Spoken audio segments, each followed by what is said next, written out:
Hello दोस्तों, नमस्कार। मेरा नाम है रोहित कुमार। आप सभी का स्वागत है हमारे इस यूट्यूब चैनल पे कक्षा 10 के लिए मैथमेटिक्स पढ़ाते हैं। और आज हम लेकर आए हैं 10 महत्वपूर्ण प्रश्न कक्षा 10 के लिए गणित में से ऐसे बहुविकल्पी 10 बहुविकल्पी प्रश्न हम लेकर आए हैं जो कि बहुत ज़्यादा महत्वपूर्ण है।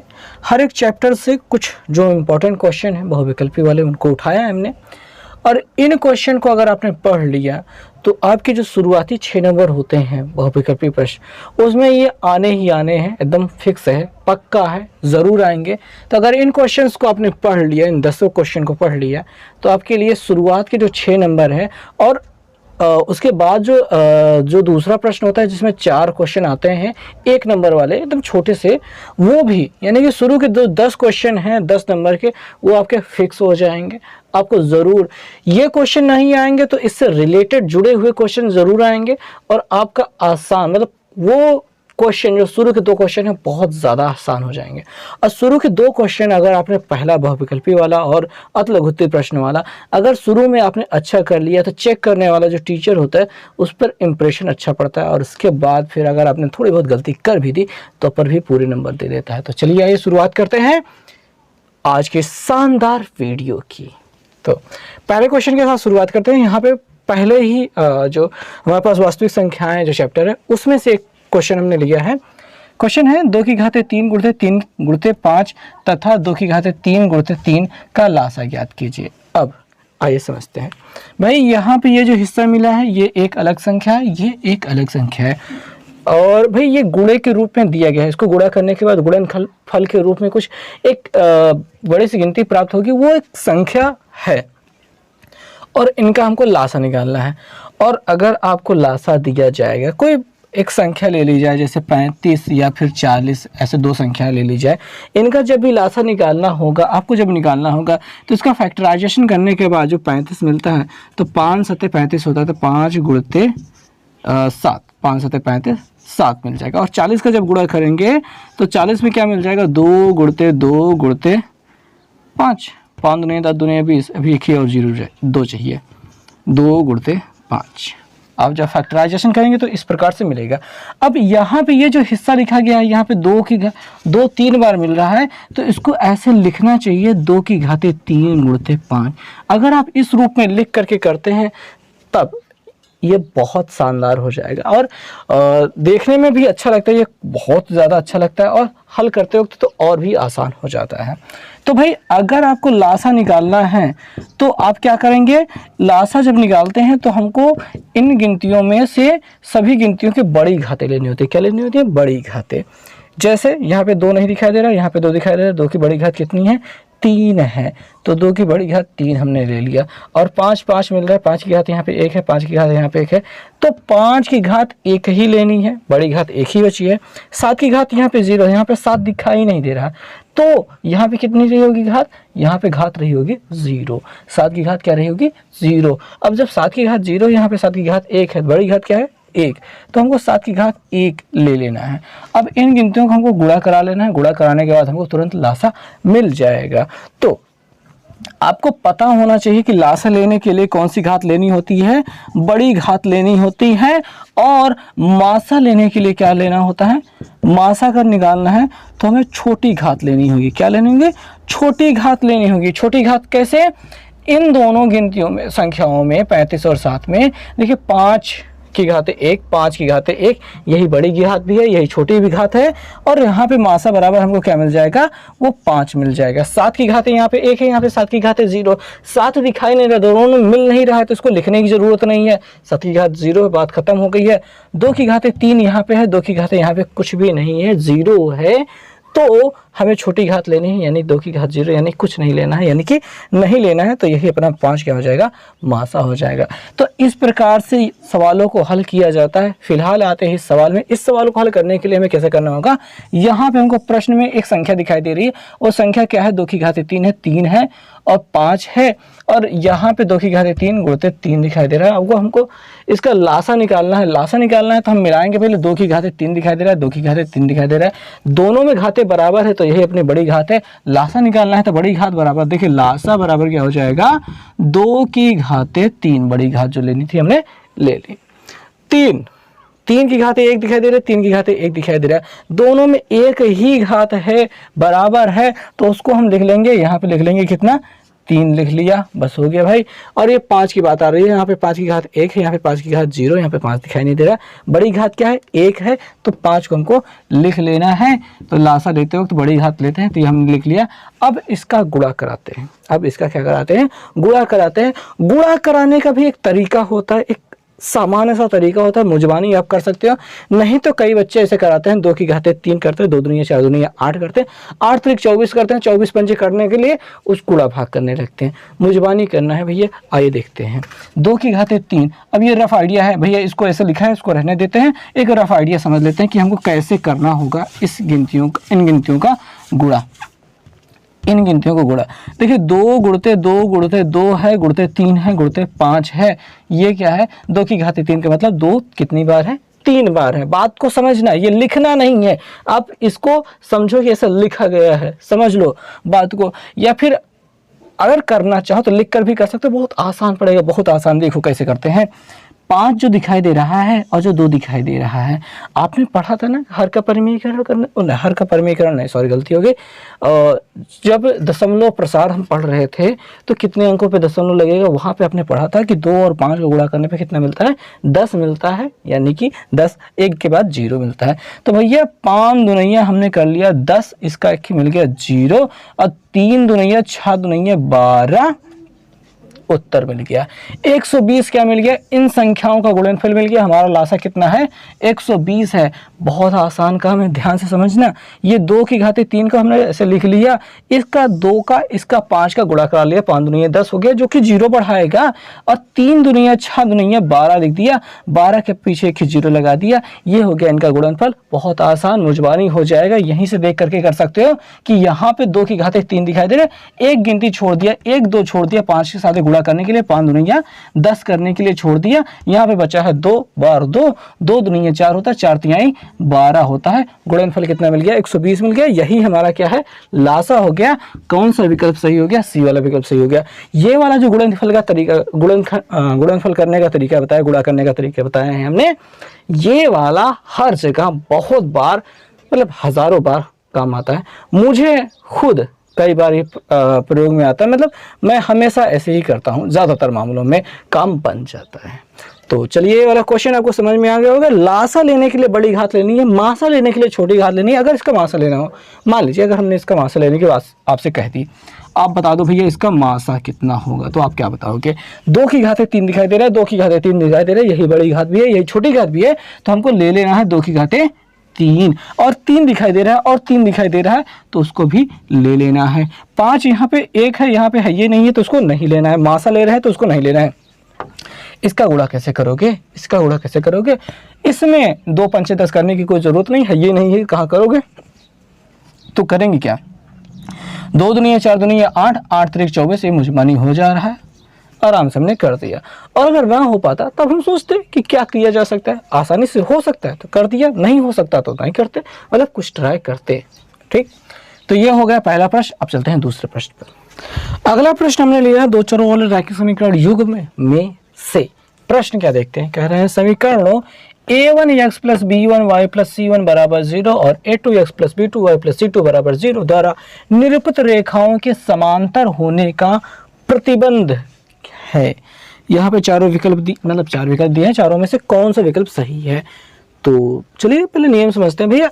रेखाओं, जो रेखाएं हमको दी गई हैं a1x plus b1y plus c1 बराबर 0 और a2x plus b2y plus c2 बराबर 0, दोनों समीकरण जो दिए हैं, दोनों रेखाएं जो दी गई हैं, इनके सबसे पहला नियम जो आपको जानना होता है वो होता है प्रतिच्छेद का नियम। प्रतिच्छेद, ओके, प्रतिच्छेद ये कैसे लिखा जाएगा, प्रतिच्छेदी होने का नियम।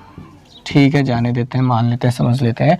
प्रतिच्छेदी यानी कि प्रतिच्छेद करने वाली, एक दूसरे को ऐसे काटने वाली ऐसी रेखाएं कब होती हैं, जब a1 अपॉन a2 जो है, सॉरी a1 अपॉन a2 ये बराबर नहीं होता है b1 अपॉन b2 के।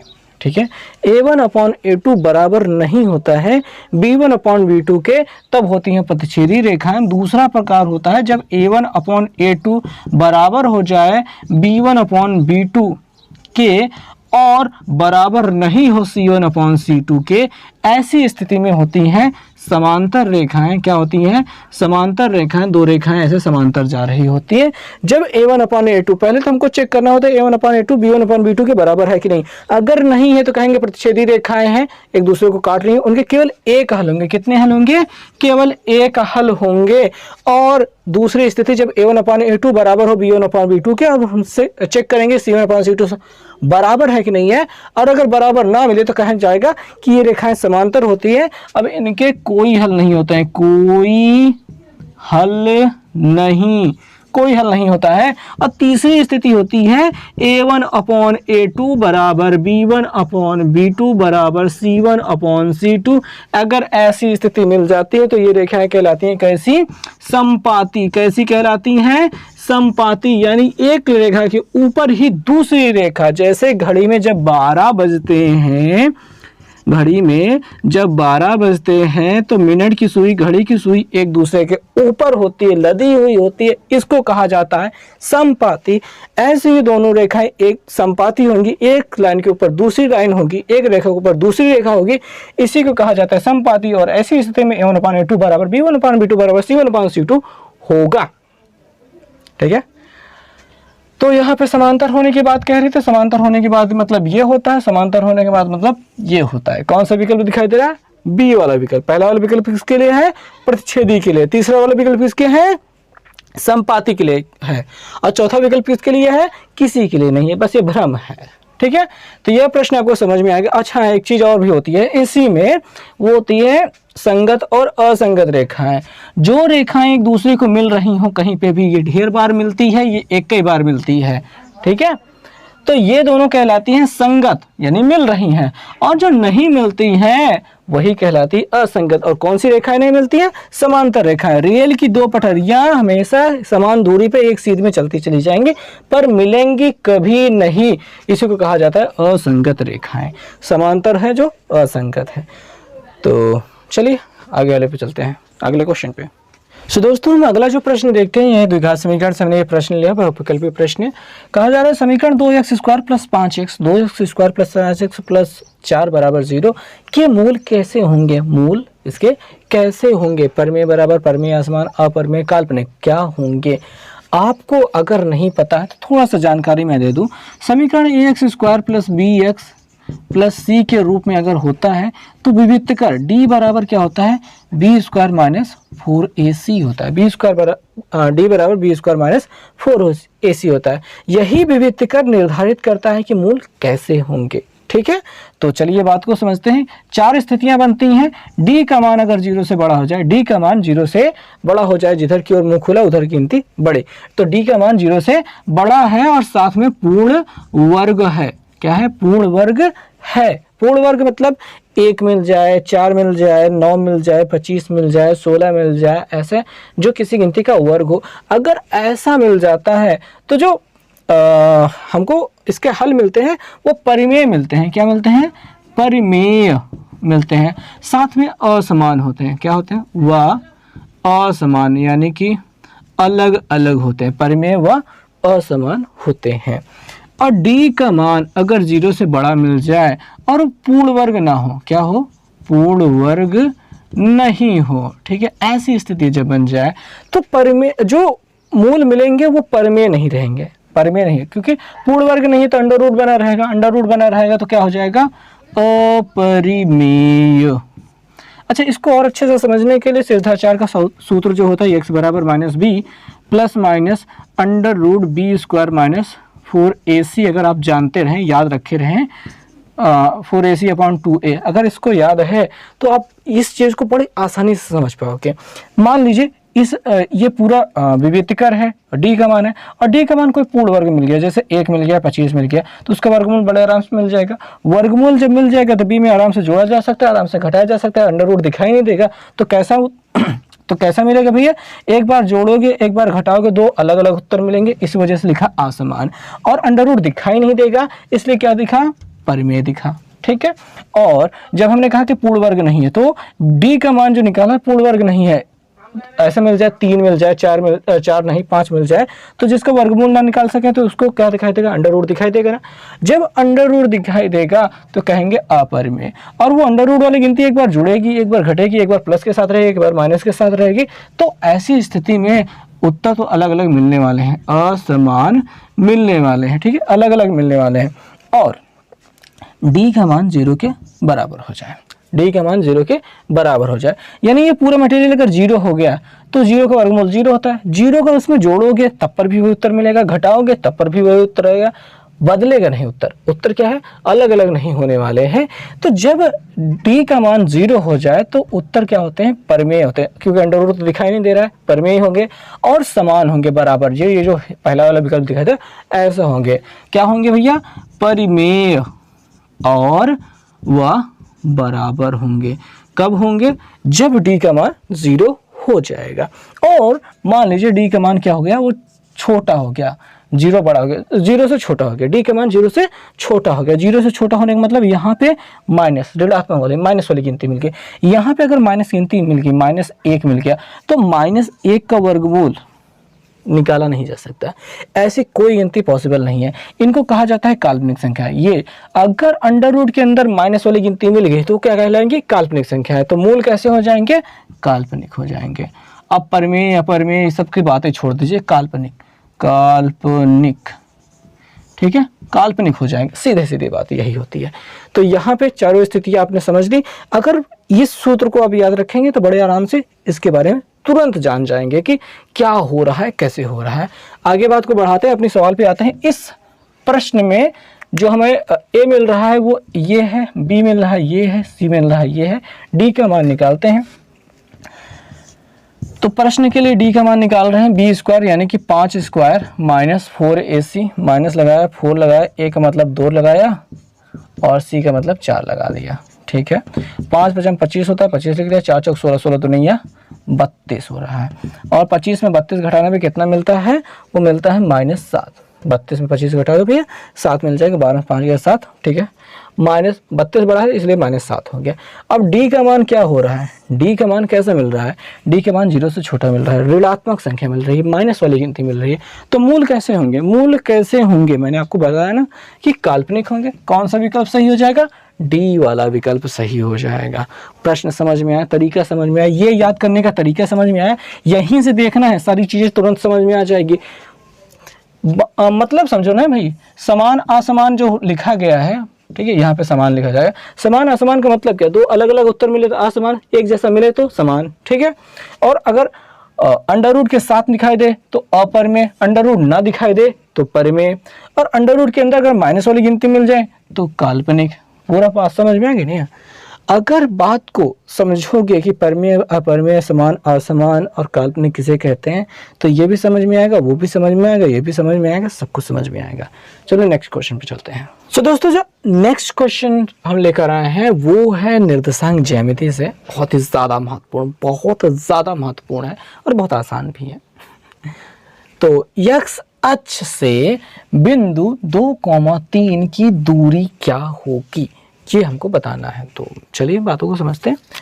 सबसे पहले बात जानिए कि कोई भी निर्देशांक कार्तीय तल में कोई भी बिंदु अगर यहाँ पे स्थित है, मान लीजिए इसका निर्देशांक x, y है, तो इसका मतलब क्या होता है, इसका मतलब मुख्य रूप से क्या होता है, इसका मतलब होता है कि हम x अक्ष पे x दूरी गए हैं, x दूरी डिस्टेंस कवर की है, और y अक्ष पे यानी ऊपर कितना गए हैं, यहाँ से देखेंगे भाई, यहाँ से यहाँ तक कितना गए हैं, y दूरी तय की है, तब जाके हम इस बिंदु पर पहुंच पाए हैं। अब हमसे पूछ रहा, अगर हम कहें कि x अक्ष से दूरी बताओ, तो हमारा x अक्ष ये वाला हिस्सा है, इससे ये कितनी दूर दिखाई दे रहा है, कितनी दूर दिखाई दे रहा है, कितना हमको ऊपर जाना पड़ा, कितना ऊपर जाना पड़ा। यहाँ से आने की बात नहीं कर रहे, यहाँ से यहाँ तक जाने के लिए कितना दूरी पड़ा, कितना दूर जा रहे हो। तो भैया यहाँ पे आप इसी के बराबर, ये जो y आपने यहाँ पे चला है उसी के बराबर तो जा रहे हो, और तो बात समझ में क्या आ रही है कि x अक्ष से अगर दूरी पूछी जाए तो y अक्ष पे मतलब कितना चल रहे वही तो बताओगे। तो y वाली वैल्यू ही x अक्ष से दूरी होती है। x अक्ष से दूरी अगर आपसे कहा जाए तो आप y की वैल्यू बताओगे, ये y वाला हिस्सा कितना ऊपर गया है। और अगर आपसे कहा जाए y अक्ष से दूरी बताओ भैया, y अक्ष से दूरी बताओ, तो y अक्ष से दूरी कितना है, ये y अक्ष है, ये बिंदु है y अक्ष, ठीक है, ये बिंदु y। अगर दूरी बतानी होती है तो एकदम नज़दीक वाली दूरी बताई जाती है। ये नहीं कि आप बता दो कि यहाँ से कितनी दूर है, ये y अक्ष है, नहीं, y अक्ष ये पूरा है, यहाँ से आपको दूरी बतानी है। तो कितना आगे गए हो, जितना यहाँ पे आगे गए उतना ही तो आगे गए हो। तो यहाँ पे कितना गए हो, x गए हो, तो यहाँ पे कितना गए हो, x गए हो। y अक्ष से दूरी कितनी है, x है। और अगर आपसे y अक्ष से दूरी आपसे पूछे तो आप किसका मान बताओगे, x वाले हिस्से का मान बता दोगे, कम हो जाएगा। तो समझ में आई बात। चित्र बना के अगर बना लोगे तो हर एक क्वेश्चन बड़ा आसानी से आ जाएगा। अगर ये चित्र बनाना नहीं समझ में आ रहा है तो अगर आपसे x अक्ष से दूरी पूछे तो आप y वाली गिनती के मान बता दो, और y अक्ष से दूरी पूछे तो x वाली गिनती का मान बता दो। और कई मामलों में ये माइनस में पूछ लिया जाता है, यानी कि अब बिंदु के निर्देशांक -3 और -4 दे दिया जाए। -4 हालांकि होगा नहीं, यहाँ पे हम 1 ले लेते हैं। तो -3,1 दिया गया है। अब x अक्ष से दूरी पूछे तो x अक्ष ये रहा, कितना ऊपर जाना पड़ा, ये y अक्ष पे जितना चला है उतना ही जाना पड़ा, यानी कितना x अक्ष से दूरी कितनी है, 1 है। y अक्ष से दूरी कितनी है, ये देखो कितना इधर आए हो, 3 गिनती इधर आए हो, तो 3 बताना है, ना कि -3 बताना है। क्या बताना है, 3 बताना है, ये -3 नहीं। दूरी हमेशा धनात्मक होती है, दूरी हमेशा धनात्मक होती है। विस्थापन आपको माइनस में हो सकता है, वो वाली बात अलग है। दूरी अपना धनात्मक होती है, वो भले भी वो माइनस में दिखाई दे रहा है, लेकिन दूरी क्या है, प्लस वाले 3 ही बताएंगे। तो ये हो गई बातें। अगर मूल बिंदु से दूरी पूछी जाए तो मूल बिंदु से दूरी का सूत्र क्या होता है, √x² प्लस y²। अगर ये आपको याद नहीं है तो आप देख लो कि x अक्ष पे चली दूरी, y अक्ष से चली गई दूरी, इन दोनों का मतलब वही पाइथागोरस थ्योरम वाला लग जाएगा ये दूरी निकालने के लिए, ठीक है। ये लंबाई अगर l ले लेते थे, l² बराबर y² प्लस x², वही वाला सिस्टम लग जाएगा। नहीं तो मूल दो बिंदुओं के बीच की दूरी वाला सूत्र लगा लो भैया, √x1 minus x2 whole square plus y1 minus y2 whole square. ये d बराबर जो होता है सूत्र वो भी लगा सकते हो। एक बिंदु तो ये दिया गया, दूसरा बिंदु अपना 0 0 हो जाएगा, मूल बिंदु तो है। तो यहाँ पे आपको मुख्य रूप से जो बताना चाहता था वो ये है कि x अक्ष से अगर दूरी पूछी जाए तो y का मान बताओ, और y अक्ष से दूरी पूछी जाए तो x का मान बता दो, ठीक है। देखते ही उत्तर बता दोगे। x अक्ष से इस बिंदु की दूरी पूछ रहा है, किससे, x अक्ष से, तो x ये हिस्सा ये होता है, इसको छोड़ करके y के मान बता दो, यानी 3 बता दो भैया, ये आपका उत्तर हो जाएगा। और यही ठीक अगर आपसे y अक्ष से दूरी पूछते तो आप 2 बताते, यानी ये वाला विकल्प सही हो जाता, ठीक है। बात समझ में आई। मूल बिंदु से दूरी अगर आप पूछे तो बताओ भाई, मूल बिंदु से दूरी का सूत्र ये हमने लिख कर रखा है, आप कमेंट करके बताओ कि इनमें विकल्प में वो गिनती मिलेगी भी या नहीं मिलेगी, और अगर नहीं मिलेगी तो उत्तर क्या होगा, आप कमेंट करके बताओ। फिलहाल यहाँ पे मैंने जो समझाना था वो समझा दिया। और एक चीज़ बता देते हैं, अगर मान लीजिए आपको नहीं याद आ रहा है, फॉर एग्जाम्पल हम पहले बार जब पढ़े थे कंफ्यूज हो गए थे कि x अक्ष से दूरी पूछ रहा है तो हम क्या बताएंगे कि x का मान बताएं या फिर y का मान बताएं। तो बहुत आसान सा काम है, चित्र बनाए, 2 लाइनें खींचे, इस बिंदु को दिखाने की कोशिश की, आगे 2 गए, y पे 3 गए, 2,3 बन गया। x अक्ष हिस्सा ये है। अब इस बिंदु से इसकी दूरी, x अक्ष की दूरी कितनी है, हम 3 इकाई ऊपर गए तो 3 उत्तर बता देंगे। बात समझ में आ गई, 3 हमने बता दिया, हमारा उत्तर मिल गया। तो इस तरह यह प्रश्न समाप्त होता है। आई थिंक कि आपको समझ में आ गया होगा, पूरी तरीके से बात समझ में आ गई होगी। ये वाला जो इस प्रकार का प्रश्न है, इसमें आप एक भी नंबर नहीं छोड़ेंगे, कोई भी गलती नहीं करेंगे, ठीक है। मान लीजिए अगर आपको 2,3 दे दिया जाए, इसकी x अक्ष से दूरी आपसे पूछी जाए तो आप कितना बताएंगे, x अक्ष से दूरी कितना बताएंगे आप, कमेंट करके ये भी क्वेश्चन का आंसर दीजिए। चलते हैं नेक्स्ट क्वेश्चन पे। दोस्तों एक और महत्वपूर्ण प्रश्न के साथ, प्रश्न संख्या 5, आइए देखते हैं क्या कहा गया है प्रश्न में। कहा गया यदि 2 त्रिभुज ABC और PQR, 2 त्रिभुज दिए गए हैं ABC और PQR में कुछ ये हिसाब दिया गया है, तब हमको बताना है चारों विकल्प दिए गए। चारों विकल्प में मतलब इन्हीं दोनों त्रिभुजों का नाम दिया गया और उनको समरूप कहा गया, और समरूप कहने के साथ में उनका सीक्वेंस थोड़ा सा चेंज किया गया। सही सीक्वेंस वाला बताना सबसे ज़्यादा ज़रूरी होता है, क्योंकि वही समरूप होते हैं, और गलत सीक्वेंस में है तो समरूप नहीं हो पाएगा। तो आइए समरूपता की सही सही जांच करते हैं, और यहाँ पे अनुपात के साथ में हम त्रिभुज का नाम लिखेंगे, उसके बाद मिलान करेंगे कौन सा त्रिभुज है हमारा समरूप। तो भाई त्रिभुज में देखो यहाँ पे ऊपर वाला हिस्सा देखो ए बी मिल रहा है, तो ए बी सी सी मिल रहा है, तो हम कह सकते हैं कि हमारा जो त्रिभुज पहला वाला बन जाएगा वो ए बी सी बन जाएगा, और वो समरूप होगा दूसरे वाले त्रिभुज। ए बी लाइन मिल रहा है, तो ए बी हो गया, सी हो गया, ए मतलब ए बी सी हमारा सही है। उसके साथ में अब यहाँ पे मिलान करनी है, यहाँ पे तो शुरुआत करते हैं क्यों। ठीक है, यहाँ पे देखेंगे जैसे यहाँ पे पहले अकेला अक्षर ए था, फिर दोनों में जो कॉमन था वो बाद में लिखा गया, तो पहला अक्षर कौन सा है, क्यू है, क्यू लिखा। इन दोनों में कॉमन कौन है, आर है, उसका नाम लिख लिया, आर कॉमन था वो लिख लिया। उसके बाद दोनों में कॉमन क्या है, पी है, तो पी ही अकेला बचा है, उसके बाद लास्ट वाला क्यू हो गया। तो त्रिभुज एबीसी समरूप है त्रिभुज क्यू आर पी के साथ। त्रिभुज एबीसी समरूप है त्रिभुज क्यू आर पी के साथ में। अब यहाँ पे मिलाओ कौन सा ये विकल्प है। तो त्रिभुज यहाँ पे थोड़ा सा सीक्वेंस उल्टा किया गया है। आइए देखते हैं, ए बी फिर सी हो रहा है, ए बी फिर सी हो रहा है, तो ए बी के साथ में जो लास्ट में है क्यू आर, क्या क्यू आर मिल रहा है, मिल रहा है। देखो लास्ट वाला दो लिया, अच्छा इसका नाम थोड़ा सा उलट के लिख लेते हैं, सी को पहले लिख लेते हैं। देखो हमने क्या लिखा, सी फिर ए बी लिख दिया, ए बी को जैसा कि यहाँ पे दिया गया है उस हिसाब से मिलाने की हम कोशिश कर रहे हैं। सी ए बी पीछे दिया तो हमने सी को आगे लिख लिया, तो ये पीछे वाला हिस्सा आगे लिख लो, पी क्यू आर। क्या ये ऐसा मिल रहा है, पी क्यू आर, हाँ ये मिल रहा है, तो यही अपना सही है विकल्प, पहला वाला विकल्प ही सही है। ध्यान से देखो भैया, यहाँ से हमने ये बनाया, यहाँ से उसके बाद पहले वाले विकल्प पे आए, विकल्प पे आकर देखे हैं कि ए बी पीछे हो रहा है, ए बी पीछे जा रहा है अपना, तो हम इसको उस हिसाब से बना लेते हैं। ए बी को पीछे कर दिया, सी को आगे कर लिया, तो इसको भी पीछे करके पी को आगे कर लेंगे, तो पी क्यू आर मिल रहा है, सी ए बी मिल रहा है, यही अपना सही है। अच्छा इसको चेक कर लेते हैं ये क्या है, सही है। A B C P Q R नहीं हो रहा, तो ये वाला विकल्प गलत है ना भैया, लाइन से नहीं मिल रहा है इसलिए गलत है। वो वाला सी वाला विकल्प चेक करते हैं भैया, पी क्यू आर लाइन से दिया गया है, पी क्यू आर, ठीक है, यहाँ पे पी क्यू आर तो सही से लिखा गया है, P Q R C A B के समरूप है, तो वहां पे तो समरूप मिल रहा है। क्या मैंने एक ही विकल्प को दो बार उतार दिया है क्या? आई थिंक ये दोनों मिल रहे हैं, और ये गलती से मैंने इनको इस सीक्वेंस में उतार दिया। हालांकि एग्जाम में जब आएगा तो ऐसी गलती नहीं की जाएंगी, ठीक है। ये मैंने एक ही विकल्प को दो बार नहीं उतारा है, लेकिन यहाँ पे हो सकता है मैंने जिस किताब से इसको छापा उसमें थोड़ी सी गलती, सी ए बी और P Q R C A B, ठीक है। बात कुछ यूँ हुई है कि इसको उतारने में इन्होंने गलती कर दी है। तो क्या ये दोनों अलग अलग हैं, गलत हैं? जी नहीं, बिल्कुल नहीं, ये दोनों एक ही चीज़ है, मिल रही हैं, तो ये परफेक्ट है।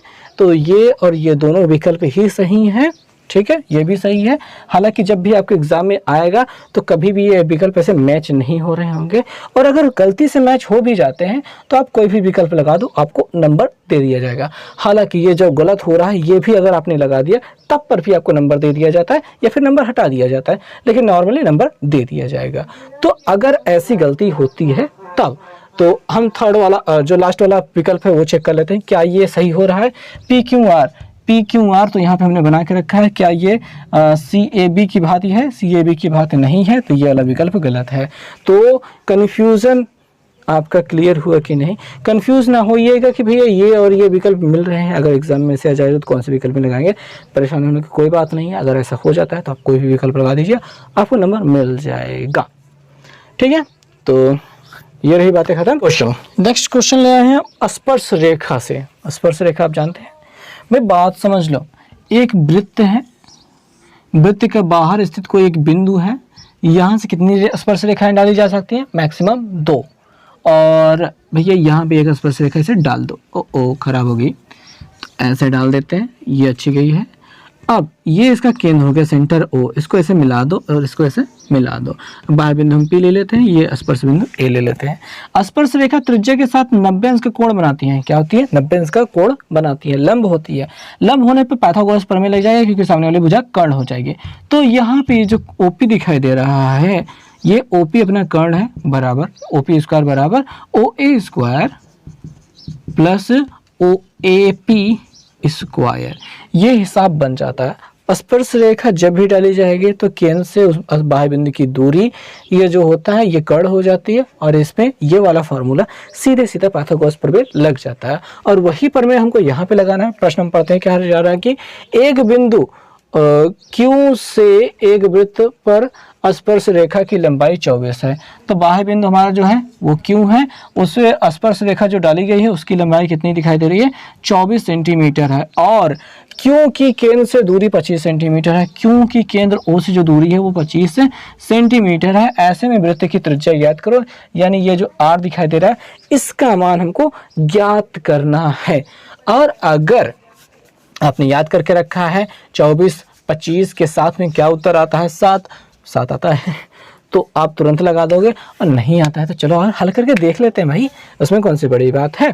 तो भैया यह हिस्सा जो है कर्ण हो गया, R का मान निकालना है। तो भैया पहले बात तो 25 जो कर्ण है उसको एक तरफ रखते हैं, उसका स्क्वायर करते हैं, बराबर के उस पर R और 24 जाएंगे, R स्क्वायर प्लस 24 स्क्वायर जाएंगे। 25 का वर्ग 625 होता है, बराबर R स्क्वायर दिखाई दे रहा है 24 में कितना होता है? वो 4 चौक, इसका वर्ग कर लेते हैं, 4 चौक 16 हमको याद नहीं है। 25 का वर्ग हमको याद है, 5 5 25, वो 25 पंजे 625, 24 का वर्ग अगर नहीं याद है तो करके देख लेते हैं। 4 चौक 16, अच्छा हासिल लगे 1, 4 दूनिया 8, देखिए 4 का वर्ग किया, 4 चौक 16 हासिल लगे 1, 4 दूनिया 8, 4 दूनिया 8, फिर उसका दुगुना करो, इन दोनों गिनतियों को गुणा, 4 दूनिया 8 उसका दुगुना 16, 4 दूनिया 8 दूनिया 16, 16 1 17 हासिल लगे 1, फिर इसका वर्ग 2 दूनिया 4, 4 1 5, 576 हो गया। ये हो गया इसका वर्ग। ठीक है, अब इसको इधर भेज दो। R स्क्वायर बराबर क्या हो जाएगा? 625 माइनस 576, 15 में से 6 गया, 15 में से 6 गया, हासिल 15, 15 में से 6 गया 9, और यहाँ पे बचेगा 1, हासिल लेंगे 11, 11 में से 7 गया, कितना? 7 4 11 होता है, 4 मिल गया, और 5 में से 5 गया, बातें खत्म हो गई। ये R स्क्वायर बराबर हो रहा है। वर्गमूल निकाल लेंगे तो R स्क्वायर का R हो जाएगा 49 का वर्गमूल 7 हो जाएगा। कौन सा विकल्प दिखाई दे रहा है? पहला विकल्प दिखाई दे रहा है आपका, जो कि हो जा रहा है सही। तो इस प्रकार से प्रश्न का अंत हुआ, समाप्त हुई भाई। और आप इसमें इस हिसाब से प्रश्न आप देख सकते हैं, क्योंकि ये वाला प्रश्न इम्पोर्टेंट है, ये नहीं तो इसके जैसा कोई और सही एग्जाम में आएगा जरूर। सो दोस्तों, नेक्स्ट क्वेश्चन हमने लिया है त्रिकोणमिति से। त्रिकोणमिति में ये जो क्वेश्चन है खुद ज़्यादा ही महंगा, मतलब है थोड़ा सा मुश्किल, क्योंकि आइए पहले समझ लेते हैं, बात को हो जाएगा बात खत्म। भाई कहा गया यदि साइन थीटा बराबर 1 है, यदि साइन थीटा बराबर 1 है तो हमको पहले साइन 2 थीटा का मान निकालना है।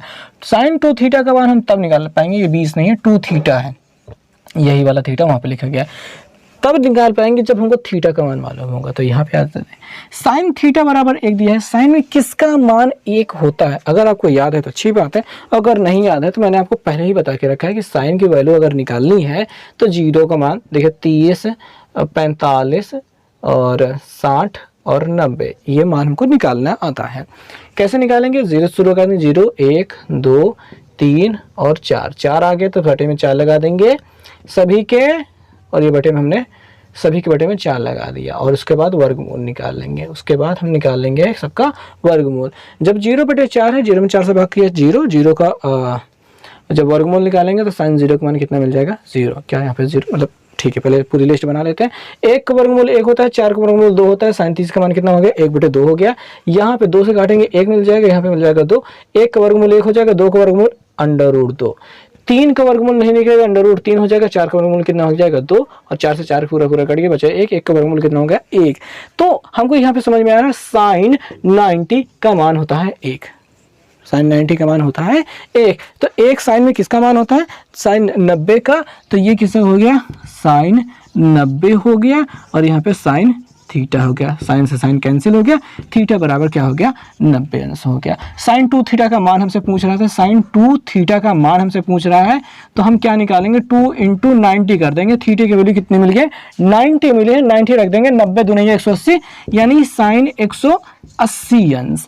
अब साइन 180 अंश का मान अगर आपको याद है तो आप सीधे सीधे लिख दीजिए 0, सीधे सीधे लिख दीजिए 0, क्योंकि साइन 180 का मान कितना होता है 0 होता है। आप ऐसा लिख दीजिए। और अगर नहीं याद है तो भाई एक तरीका होता है निकालने का जो भी सिलेबस से बाहर है, क्योंकि देखो हम बताने वाले हैं, आपने याद किया है साइन 90 माइनस थीटा बराबर क्या याद किया है कॉस थीटा। आपने याद किया साइन 90 माइनस थीटा बराबर क्या याद किया है कॉस थीटा याद किया है। और आपने ये नहीं पढ़ा है साइन 90 प्लस थीटा। भैया बात ये है कि ये पहले सिलेबस में था, एक समय था जब ये सिलेबस में था, लेकिन अब निकाल दिया गया है, जिसके वजह से प्रॉब्लम हो जा रही है। तो यहाँ पे साइन 90 प्लस थीटा बराबर क्या होता है अपना कॉस थीटा होता है। ठीक है, ये भी ऐसा ही होता है। तो यहाँ पे हम देखते हैं कॉस 90 प्लस थीटा बराबर भी कॉस थीटा होता है। लेकिन भैया ये याद रखिएगा कि हर एक मामले में ऐसा नहीं होगा, इसके लिए एक अलग से पूरा वीडियो बनाना पड़ेगा, तब जाके इसमें बहुत सारे सूत्र होते हैं जो आई थिंक आपके स्कूलों में पढ़ाए गए होंगे, हो सकता है कुछ स्कूलों में बताए गए होंगे, कुछ स्कूलों में नहीं बताए गए होंगे। खैर आपको ये भी कहा गया होगा कि ज़रूरी नहीं है, जिसकी वजह से आपने याद नहीं किया। हालांकि आपको इंटर में दोबारा मिलने वाला है तो उसके लिए तैयार रहिएगा। फिलहाल मैं आपको बता देता हूँ कि कॉस साइन 180 का मान 0 होता है, आप ऐसे लिख लीजिए, या फिर ये वाला हिसाब याद कर लीजिए साइन 90 प्लस थीटा बराबर कॉस थीटा होता है। यहाँ पे साइन 180 जो दिया गया है, ये 90 में कितना जोड़ने पर 180 मिलेगा 90 जोड़ने पे 180 मिलेगा, 90 प्लस 90 यानी इतना वाला हिसाब बनाने की कोशिश करें। थीटा की जगह अपना 90 रखा है और ये 90, ये तो 90 की जैसा ही है। साइन 90 प्लस 90 बराबर क्या हो जाएगा कॉस 90, ये हमारे पीछे वाला गिनती कॉस 90, और कॉस 90 का मान कितना होता है 0 होता है। तो एट लास्ट साइन 2 थीटा का मान कितना मिल गया 0 मिल गया। ये हमारा आंसर हो गया। हमने कोशिश की है आपको पूरी तरीके से बात को समझाने की, लेकिन इसमें बात यह है कि यहाँ पे हमने शॉर्टकट यूज़ किया है। शॉर्टकट क्या यूज़ किया है कि यहाँ पे हमने डायरेक्ट वैल्यू बता दी है आपको। यहाँ पे इसको याद करने का एक विशेष तरीका है जिसके तहत हम ढेर सारे सूत्र याद कर पाते हैं बहुत ही आसानी से चुटकियों में। और कॉस या फिर साइन 180 कॉस 180 किसी का भी मान हम बड़े आराम से निकाल पाते हैं, तो वो एक अलग हिस्सा रह जाता है। अगर आप कहेंगे तो मैं उसको बता दूंगा, एक वीडियो बना ही दूंगा, हालांकि मैं बना ही दूंगा, लेकिन बात है आप देखे ना देखे वो ठीक है, चलता ही बात को। तो चलिए आइए अगले प्रश्न पे चलते हैं, जो कि हमने लिया है ऊंचाई और दूरी से। प्रश्न हम देखते हैं। कहा गया यदि एक मीनार की ऊंचाई और उसकी छाया समान हो, यानी एक मीनार है जितनी ऊंची ये है उतनी ही बड़ी उसकी छाया है। ये रही आपकी मीनार और ये रही उसकी छाया, जो कि है दोनों बराबर, यानी ये यक्स है तो ये भी यक्स है, ये यच है तो ये भी यच है, वो एक है तो ये भी एक है, तो बराबर तो है यही है। ऐसी स्थिति में तो सूर्य का उन्नयन कोण क्या होगा? सूर्य का उन्नयन कोण यानी कि यहाँ पे जो कोण बनेगा वो थीटा कितना होगा, यही आपको बताना है। तो छोटी सी मैं बात बता दूं, अगर ऊंचाई और आधार लंब और आधार बराबर हो, ऐसी स्थिति में कोण कितना होता है 45 होता है। क्या होता है 45 होता है। याद कर लो, ठीक है, याद कर लो, बहुत आसान काम है। और अगर चलो एक्सप्लेन करके देख लेते हैं कि भैया इस क्वेश्चन का हल कैसे निकाला जाएगा। तो हमको समझ में आता है कि ये जो लंब है और जो आधार है वो दोनों बराबर है।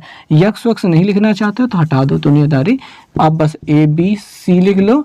आप इतना जानते हो कि ये वाली लाइन बराबर है, ये मत कहना कि अलग अलग है। क्यों अलग अलग नहीं है, क्यों बराबर है? क्योंकि ये मीनार है और इसकी छाया है, और सवाल में कहा गया दोनों क्या है समान है, अलग अलग नहीं कर सकते। इसे अपनी मनमानी मत करना।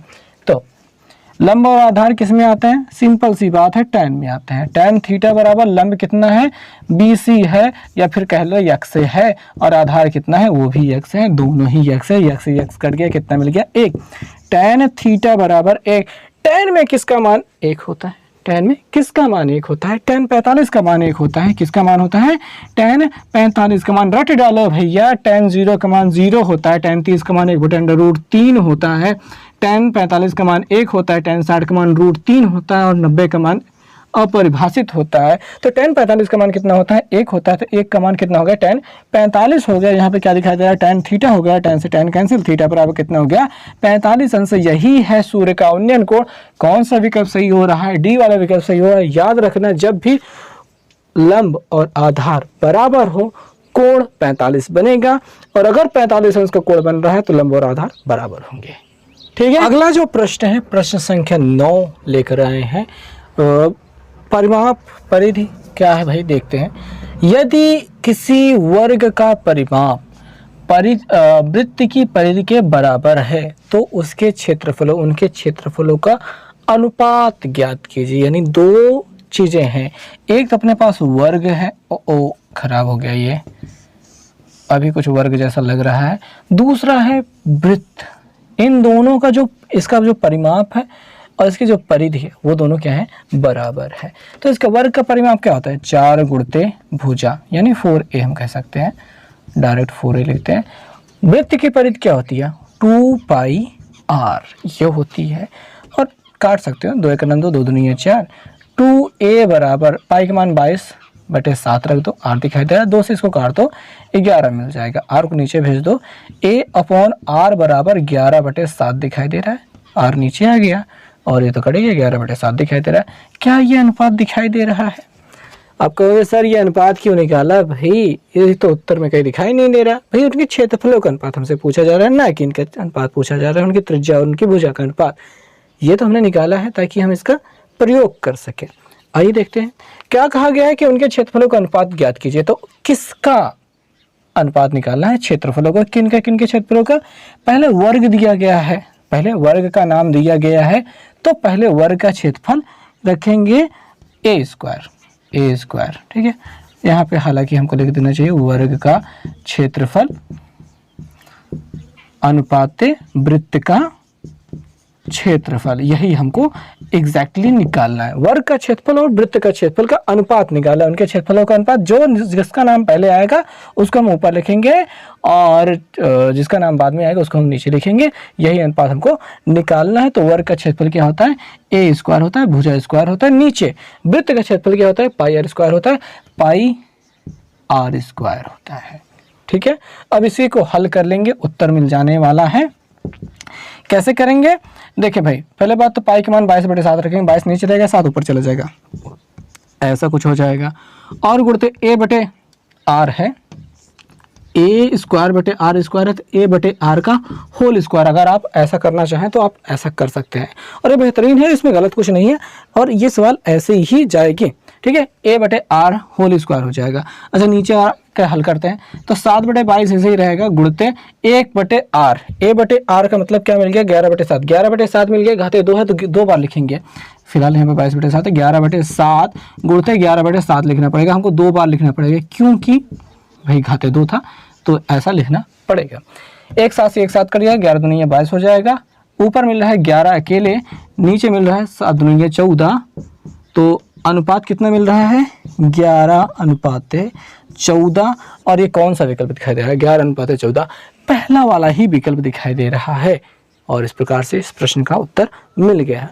बात को समझ के रखिएगा, ऐसे वाले प्रश्न आपसे पूछे जा सकते हैं। हालांकि यहाँ पे बहुविकल्पी प्रश्न में ना पूछा जा सकता, लेकिन अधोलोकोत्तर प्रश्न में 1 नंबर का ये पूछा जा सकता है, या फिर 2 नंबर वाले क्वेश्चन में पूछा जा सकता है।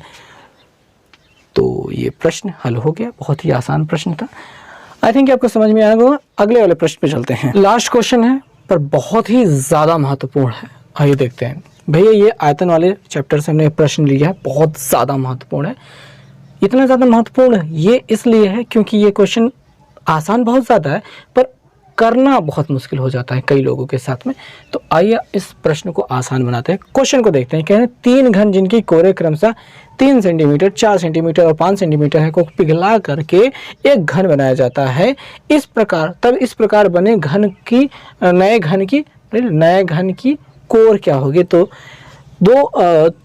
3 छोटे छोटे घन है, एक 3 सेंटीमीटर भुजा वाला, 4 सेंटीमीटर भुजा वाला, 5 सेंटीमीटर भुजा वाला, इनको पिघलाया गया। पिघलाने के बाद एक बड़ा सा घन बनाया गया। इस प्रकार जो घन बनता है उसकी भुजा क्या होगी। अगर आपको शॉर्टकट याद करना है, ठीक है, इस प्रश्न को पढ़ते ही उत्तर देना है, तो 3, 4, 5 के बाद आता है 6, आपका उत्तर हो जाएगा 6। ठीक है, 3 4 5 के बाद उत्तर आता है 6, आपका उत्तर हो जाएगा 6। लेकिन भाई ऐसे हर बार काम नहीं होगा, 3 4 5 के साथ ही 6 काम कर सकता है। अगर आपको 4 5 6 के बाद अगर कहें 7 आ जाएगा, नहीं भैया 7 ऐसे नहीं आने वाला, क्योंकि आइए समझते हैं बात को। यहाँ पे चित्र बनाने की जरूरत नहीं होती है, लेकिन मैं फिर भी चित्र बनाऊंगा। एक क्वेश्चन भी ये वाला क्वेश्चन कुछ दिन पहले मुझसे पूछा गया था, जहाँ पे हमने व्हाट्सएप पे हमने इस क्वेश्चन का आंसर बताया था। लेकिन आइए चलिए समझते हैं भाई, बात क्या है कि एक घन है जिसकी भुजा प्रत्येक क्या है, 3 है, 3, ठीक है, और उससे थोड़ा सा बड़ा वाला एक घन है जिसकी प्रत्येक भुजा कितनी है, 4 है, और उससे एक और बड़ा घन है जिसकी प्रत्येक भुजा कितनी है, 5 है। इन सभी को क्या किया गया, पिघलाया गया। अब याद रखिएगा, जब भी किसी चीज़ को पिघलाया जाता है, आइसक्रीम लेकर के पिघला के किसी में भर करके फिर जमा दोगे, ऐसी स्थिति में जो चेंज नहीं होने वाला है वो है उसका आयतन। क्या नहीं बदलता है भैया, क्या नहीं बदलता है, तो वो बदलता नहीं है आयतन। अगर इसको पिघला दो, कितना भी गला दो, कैसे भी शेप में ढाल दो, जो नहीं बदलेगा वो होगा आयतन, और आयतन के आधार पर ही इसको हल किया जा सकता है, और किसी स्थिति में हल नहीं कर सकते भैया। 3 4 और 5 का कुछ भी जोड़ लो घटा लो, 6 ऐसे नहीं मिलने वाला है, साधारण रूप से ऐसे नहीं मिलने वाला है। तो इसका जो फिक्स रहने वाला है वो क्या है, आयतन। अब शॉर्टकट तरीके से, बहुविकल्पी प्रश्न है तो शॉर्टकट तरीके से करते हैं।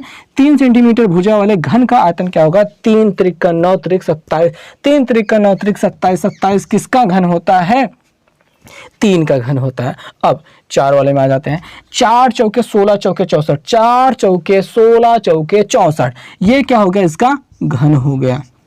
घन गिरना मतलब आयतन का सूत्र क्या होता है, a क्यूब तो होता है ना, भुजा की घात 3 करना, तो 3 त्रिक 9 त्रिक 27 किया, 4 चौक 16 चौक 64 या 5 5 25 5 125 करेंगे, यानी कि बड़े वाले ये इस वाले घन का आयतन क्या हो जाएगा, 125 सेंटीमीटर क्यूब। इन सभी को जोड़ा जाएगा। जोड़ना इसलिए है क्योंकि पिघला करके आप मिला रहे हो, मिलाने के बाद नया वाला घन बना रहे हो, तो ऐसी स्थिति में इन तीनों का आयतन मिलकर के एक आयतन बन जाता है। और वो कितना बन जाता है, जोड़ के बताते हैं भैया, और क्या बताएंगे। 7 4 11, 11 5 16, 6 से लगे 1, 2 6 8, 2 6 8, 8 2 10, 10 1 11, यहाँ से लगे 1, 1 इसमें जुड़ जाएगा 2, 216 मिल रहा है, 216 मिल रहा है। 216 का घनमूल निकालना है, 216 का घनमूल निकालना है, 216 का घनमूल निकालना है, तब जाके आपको इसकी कोर या फिर भुजा मिलेगी। अब अगर आपको याद है कि 6 6 36 छक्का 216 होता है तो तुरंत उत्तर लगाओगे, और नहीं याद है तो आप निकाल लेते हैं भैया, 216 तो है। 2 से काटेंगे, 2 से काटेंगे, 2 1 9 2, 0 बढ़ेगा, 2 8 16, ठीक है, 0 लगा के तब बनेगा, ठीक है। 2 से काटेंगे, 2 5 10, 2 चौके 8, फिर 2 से काटेंगे, 2 दूनी 4, 2 दूनी 4 बचेगा 1, 2 7 14, ये 27 हो गया। 3 से काटेंगे, 3 9 27, 3 से काटेंगे 3, 3 से काटेंगे 1।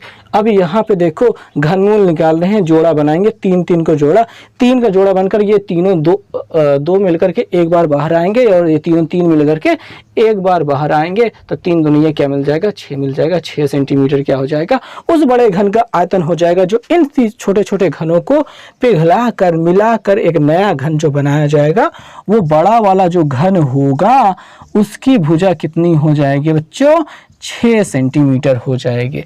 तो इस प्रकार इस प्रश्न को हल किया जा सकता है। हालांकि अगर आप शॉर्टकट याद करना चाहो तो 3 4 5 के बाद आता है 6, आप विकल्प ऐसे बड़ा आराम से लगा सकते हो, नहीं तो आप हल करके लगाओ, उत्तर एकदम करेक्ट मिलेगा। और कुछ स्थिति में हो सकता है इसका और इसकी गिनती बदल दी गई, तो याद रखना, मुझे मत दोष देना कि मैंने आपको बताया नहीं था कि यहाँ पे इसके ऐसे किया जाता है। तरीका मैं आपको समझा रहा हूँ, आपको पूरी तरीके से बात समझ में आ गई है तो एक लाइक कर दीजिएगा। मिलेंगे नेक्स्ट वीडियो में कुछ और बड़े मुश्किल क्वेश्चन के साथ में, जो एग्जाम की दृष्टि से बहुत ज़्यादा इम्पोर्टेंट है। तो मिलते हैं नेक्स्ट वीडियो में, बाय।